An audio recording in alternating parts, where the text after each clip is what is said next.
नमस्कार दोस्तों, मैं advocate Shobhit Kumar Gupta from the judicial academy Rampur garden Bareilly से। दोस्तों, हमने पिछले वीडियो में आईपीसी इंडियन पेनल कोड 1860 और बीएनएस भारतीय न्याय संहिता 2023 के बारे में पढ़ा था और दोनों में कंपैरिजन किया था कि पहले आईपीसी में क्या था और उसके बाद बीएनएस में क्या चेंजेस आए हैं। आज हम उसमें आगे पढ़ते हैं। तो आगे इसमें सबसे पहली बात आती है अपराध। तो अपराध की डेफिनेशन क्या होती है, क्योंकि बीएनएस में अपराध के बारे में बताया गया प्लस उसके पनिशमेंट के बारे में बताया गया है। तो अपराध क्या होता है ये जानते हैं। तो अपराध किस चीज को कहेंगे, तो यहाँ पर अपराध की एक सिंपल सी डेफिनेशन दी हुई है कि संपूर्ण समाज के विरुद्ध किया गया कोई भी ऐसा कार्य जो किसी विधि द्वारा निषिद्ध किया गया हो और दंडनीय बनाया गया हो। यानी कि कोई भी ऐसा कार्य हो सकता है जिसको किसी कानून ने निषिद्ध किया हो, बंद किया हो, मना किया हो और उसके लिए पनिशमेंट की व्यवस्था की हो, दंड की व्यवस्था की हो, तो उसको हम अपराध कहेंगे। इसके बाद अपराध की डेफिनेशन कहाँ कहाँ दी हुई है, तो हमारा जो नया बीएनएस है 2023 इसमें सेक्शन 2 सब क्लॉज 24 में अपराध की डेफिनेशन दी गई है। और पुराना जो आपका भारतीय दंड संहिता था 1860 का, इसमें सेक्शन 40 में अपराध की डेफिनेशन दी थी। इसी तरीके से आपका जो बीएनएस है भारतीय नागरिक सुरक्षा संहिता 2023 है, इसमें अपराध की definition section 2 sub clause Q में दी गई है। और पुराना जो सीआरपीसी था क्रिमिनल प्रोसीजर कोड 1973, इसमें आपके सेक्शन 2 सब क्लॉज N में अपराध की डेफिनेशन दी गई थी। अब यहाँ पर कुछ ऐसे ज्यूरिस्ट हैं जिन्होंने अपराध की डेफिनेशन को बताया है, क्योंकि आज के टाइम में जहां पर भी कॉम्पिटिशन एग्जाम्स में चीजें आ रही हैं तो वहां पर पुराना आईपीसी और नया बीएनएस दोनों ही पूछा जा रहा है, या पुराना बीएनएसएस और नया पुराना सीआरपीसी और नया बीएनएसएस दोनों पूछा जा रहा है। तो इसलिए हम दोनों चीजों को साथ में लेके चलते हैं। तो ब्रिटिश गवर्नमेंट के कुछ ज्यूरिस्ट हैं जिन्होंने अपराध की डेफिनेशन दी है। तो यहाँ पर सबसे पहले डेफिनेशन आती है हेनरी मैन के डेफिनेशन। तो हेनरी मैन ने क्या कहा अपराध की डेफिनेशन में, तो यहाँ पर है कि प्राचीन समाजों की दंड विधि दोष विधि है। यानी कि हेनरी मैन का कहना है कि जो प्राचीन समाज था तो उनके जो दंड विधि थी, जो उनका प्रोसीजर कोड था, तो वो जो है दोष विधि, उसमें दोष था, वो बिल्कुल क्लियर नहीं था। इसके बाद इसी तरीके से प्रोफेसर कैनी ने दो डेफिनेशन दी है अपराध की। पहली दी है अपराध ऐसा दोष है जिसकी अनुशस्ती दंड है, यानी कि अपराध के लिए पनिशमेंट की व्यवस्था की गई है, यानी कि पेनाल्टी देना होता है। इसके बाद इन्होंने दूसरी डेफिनेशन दी है कि अपराध यदि क्षम्य है तो केवल सम्राट द्वारा। यानी कि क्योंकि ये जो आपके प्रोफेसर कैनी हैं ये ब्रिटिश गवर्नमेंट के हैं, तो ब्रिटिश गवर्नमेंट के होने के अकॉर्डिंग ब्रिटिश गवर्नमेंट में जो सुप्रीम होता है वो सम्राट होता है, इसलिए इन्होंने यहाँ पर सम्राट की बात की है कि अपराध यदि क्षम्य होता है तो सम्राट के द्वारा। इसी तरीके से अगर हम अपने इंडिया की बात करें तो हमारे आर्टिकल 72 में राष्ट्रपति को क्षमादान की शक्ति दी गई है और इसी तरीके से आर्टिकल 161 में आपके राज्यपाल को क्षमादान की शक्ति दी है। क्योंकि हमारे स्टेट में आपका जो सुप्रीम है वो राज्यपाल है और सेंट्रल में जो सुप्रीम है, केंद्र में जो सुप्रीम है वो राष्ट्रपति है। तो हमारे यहाँ राष्ट्रपति और राज्यपाल है, इसलिए उनको ये पावर दी गई है और ब्रिटिश गवर्नमेंट में सम्राट को ये पावर दी जाती है। इसके बाद ब्लैकस्टोन के अनुसार जो डेफिनेशन दी है कि लोक विधि के उल्लंघन में किया गया कार्य अपराध है, यानी कि जो पब्लिक लॉ है उसके उल्लंघन में अगर कोई काम किया जाएगा तो वो अपराध कहलाएगा।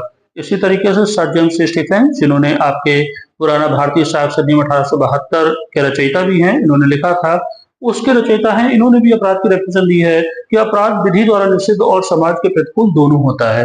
यानी कि अपराध जो है विधि के द्वारा मना किया गया होता है, निषिद्ध किया गया होता है और समाज के प्रतिकूल होता है।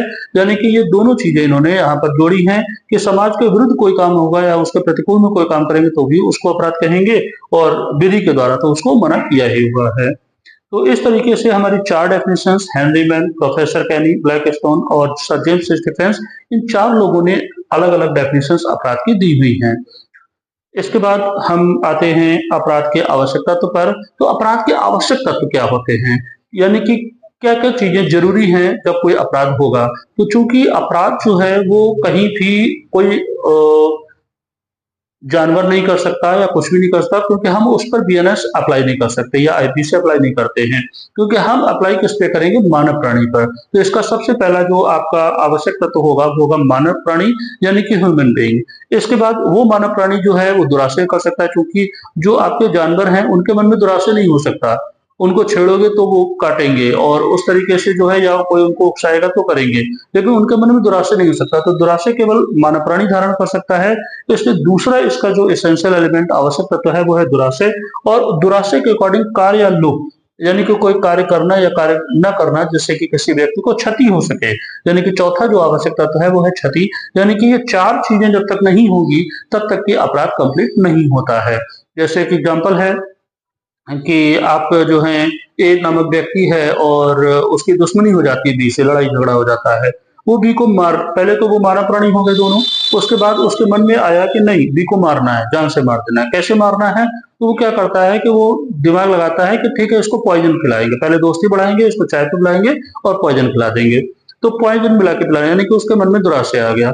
फिर क्या करता है कि वो बुलाता है उस व्यक्ति को, दोस्ती बढ़ाता है, उसके बाद अपने घर में चाय के लिए बुलाता है। उसके बाद क्या होता है कि वो जहर खरीदने की बजाय घर में कोई पुराना कहीं पर पुड़िया रखी होगी, जिसको वो सोच लेता है कि हाँ वहां पे रखा हुआ जाए, वही यूज कर लेंगे। और वो क्या करता है कि उसके चाय में वो वाला जहर यूज करता है।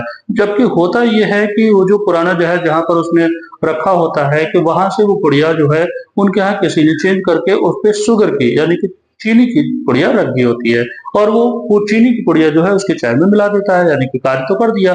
लेकिन क्या हुआ कि अब चीनी की पुड़िया मिली है तो मरेगा तो है नहीं, क्योंकि पॉइजन तो है नहीं, और पॉइजन वो लेके नहीं आया था। वो तो उसने ये सोचा था कि पुरानी रखी हुई है घर में, वही यूज कर लेंगे। तो उसने कार्य तो कर दिया लेकिन क्षति नहीं हुई। अब वो इंतजार ही तो कर सकता है, वो किसी से पूछेगा तो है नहीं ये नामक व्यक्ति से कि हाँ भाई तुमने तुम्हारी चाय में जहर मिलाया है, तुम मरे क्यों नहीं या क्या नहीं। तो ऐसा तो वो पूछे नहीं, केवल इंतजार कर सकता है। तो जब तक क्षति नहीं होगी तब तक कि वो अपराध कंप्लीट नहीं होगा, क्योंकि उसको क्षति अगर होगी नहीं और वो चला जाएगा तो उसे तो पता ही नहीं चला कि उसकी चाय में जहर मिला था। तो इसलिए चारों चीजों का होना आवश्यक है। इसके बाद अपराध कैसे होता है, किस किस स्टेप में बढ़ते हैं, तो यहाँ पर 4 स्टेप आते हैं। लॉर्ड मैकाले ने 4 स्टेप माने हैं, जबकि 5वां स्टेप भी होता है। जैसे सबसे पहला स्टेप है यहाँ पर आशय, यानी कि जब तक आपके मन में आशय नहीं होगा तब तक आप कोई काम नहीं करेंगे। यानी कि आप किसी को मारने की इंटेंशन जब तक नहीं लाएंगे तब तक क्यों मारेंगे। आप दिन भर बाहर घूमते हैं, रोडों पे जाते हैं, कहीं आते जाते हैं, ऑफिस जाते हैं, तो हजारों लोग रोज टकराते हैं। तो ना वो आपको जानते हैं ना आप उनको जानते हैं, तो क्यों लड़ाई झगड़ा होगा। जब तक वो आपको कुछ ना कहें या आप उनको कुछ ना कहें तब तक कि कोई अपराध नहीं हो सकता। तो इसलिए इंटेंशन होनी जरूरी है, और इंटेंशन के पीछे वजह होनी जरूरी है, यानी कि कारण। यानी कि कोई भी अपराध अगर होता है तो बिना कारण के नहीं हो सकता। लेकिन हमारे लॉर्ड मैकाले ने कारण को जो है वो इसके स्टेप्स में नहीं जोड़ा था, केवल इंटेंशन को जोड़ा था। तो सबसे पहले व्यक्ति के मन में इंटेंशन होनी चाहिए, आशय होना चाहिए। उसके बाद उस आशय के अकॉर्डिंग वो तैयारी करेगा। और तैयारी जब करेगा तो जैसे मान लीजिए आपने सोचा कि किसी व्यक्ति को गोली मारनी है, तो तैयारी में क्या करोगे, आप गन लेके आओगे, या चाकू मारना है तो चाकू खरीदोगे, अगर उसको पॉइजन खिलाना है तो पॉइजन खरीदोगे। तो क्या करोगे, तैयारी तैयारी करोगे। और जब तैयारी हो जाएगी तो फिर आप उसका प्रयास करोगे कि उसको यूज करोगे। जब आप यूज करोगे तो दो चीजें निकलेंगी। जब प्रयास करोगे तो दो चीजें होंगी, या तो वो मरेगा या बचेगा। मान लीजिए गन है, गन आपने उसके कनपटे पे तानी, तानने पर कोई अपराध नहीं है, केवल क्या हुआ है, तैयारी हुई है। लेकिन आप जब गोली चलाओगे तो चलाने के बाद दो रिजल्ट निकलेंगे, या तो वो मरेगा या वो बचेगा। तो अगर वो मर गया तो कंप्लीट हो गया, अपराध जो करना चाहते थे, मर्डर करना चाहते थे, हो गया। लेकिन अगर वो नहीं मरा, बच गया, या गोली इधर उधर हो गई या डॉक्टरों ने बचा लिया, तो वो केवल अटेम्प्ट रह जाएगा, यानी कि अटेम्प्ट टू मर्डर रह जाएगा। तो ये 4 स्टेप्स यहाँ पर अपराध के चरण में आएंगे, और इस तरीके से अपराध जो है वो कंप्लीट होगा। आज के वीडियो में हमने अपराध के बारे में पढ़ा कि अपराध के डेफिनेशंस, अपराध के एसेंशियल एलिमेंट, आवश्यक तत्व, और अपराध के चरण। इन 4 चीजों को हमने देखा।